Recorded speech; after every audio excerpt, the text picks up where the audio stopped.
आते एक दिन बृषभानु जी के घर, बात बात में उन्होंने विवाह की बात छेड़ दी।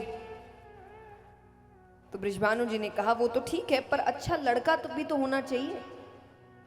नारद जी कहते अरे बगल में छोरा, गांव में ढिंडोरा।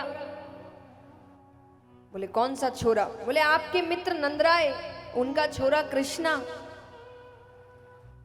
ठीक है, थोड़ी चोरी करता है, वो तो शादी के बाद सुधर जाएगा। देखिए ये तो विनोद की बात है और सामने भगवान है, लेकिन सांसारिक तौर से अगर कहा जाए तो मुझे एक बात बहुत अटपटी लगती है हमारे समाज की, कि जब लड़की बहुत समझदार हो जाती है कि वो अच्छी समझदार हो गई है, तो कहते हैं इसकी शादी कर दो। और जब लड़का बहुत बिगड़ जाता है कि माँ बाप के हाथ से निकल गया, तब कहते हैं इसकी शादी कर दो, जिम्मेदारी आई कि सुधर जाएगा। तो वो अपना घर बार छोड़कर किसी को सुधारने आ रही है, उसका अपना कोई जीवन, अपने सपने नहीं है। और चलो 1% आप कहे भी कि भाई अच्छी चीज है, अगर वो सुधर जाए, चलो मान लिया, लेकिन अगर नहीं सुधरा तो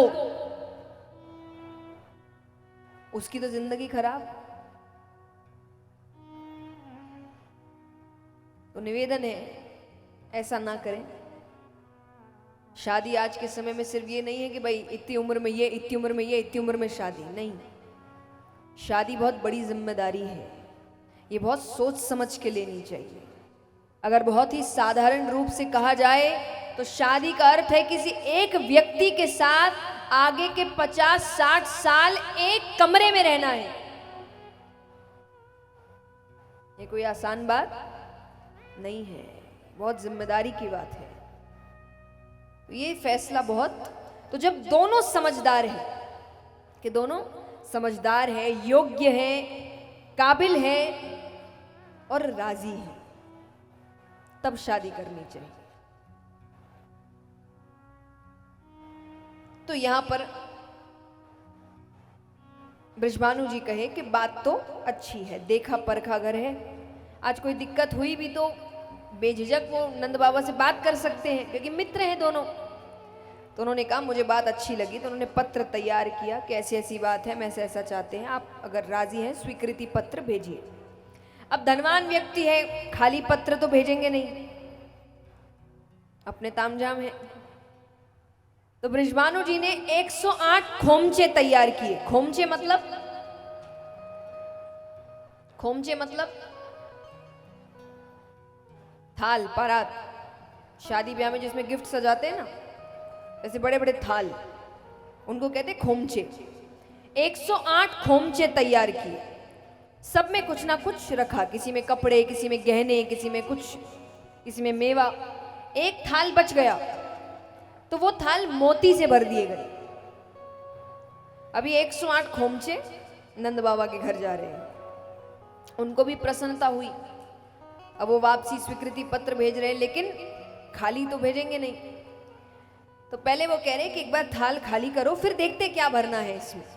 तो थाल खाली हो रहे हैं, नंद बाबा फेरी लगा रहे हैं सेवकों के सामने। इतने में ही भगवान आए, अंत में मोतियों का थाल पड़ा है।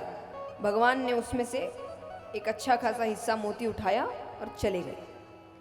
नंद बाबा फेरी लगा रहे हैं तो उनको मोती कम लग रहे हैं। नंद बाबा ने कहा कि यहाँ कोई आया था क्या? सबने कहा कृष्ण बलराम आए थे। नंद बाबा के घर में ही चोर है, किसी और से क्या पूछना। नंद बाबा ने कहा कन्हैया तूने यहां से मोती उठाए? हाँ उठाए। आज तो मान गया, हमेशा मना कर देता है मैंने नहीं किया। क्यों उठाए? बोले मैंने मोतियों की खेती कर दी है। नंद बाबा को हंसी आई। नंद बाबा कहते जरा दिखाना। तो घर के पीछे लेकर जाते और जैसे सच में अंगूर के गुच्छे लटकते हैं, मोतियों के गुच्छे लटक रहे हैं। बोलिए कृष्ण कन्हैया लाल की। भगवान कहते अब एक नहीं 108 खोमचे मोतियों से भर के भेजो। 108 खोमचे मोतियों से भर के भेजे जाते हैं। बृषभानु जी के घर पहुंचते अब राधा जी एक बार के लिए प्रसन्न होती है। उनको लगता है कि मानो सब ठीक हो रहा है। अब वो आती है देखने क्या क्या आया, पहला कपड़ा हटाती है, मोती, दूसरा मोती, तीसरा मोती। अब और रोने लग गई। किसी और को समझ नहीं आ रहा, पर उनको पता है कि ये मुझे दिखाने के लिए भेजे गए हैं कि हमारे घर भी मोतियों की कमी नहीं। यानी उनको बात इतनी बुरी लग गई। अब वो बहुत उदास हो गई। अब वो भोजन नहीं कर रही, किसी से बात नहीं कर रही।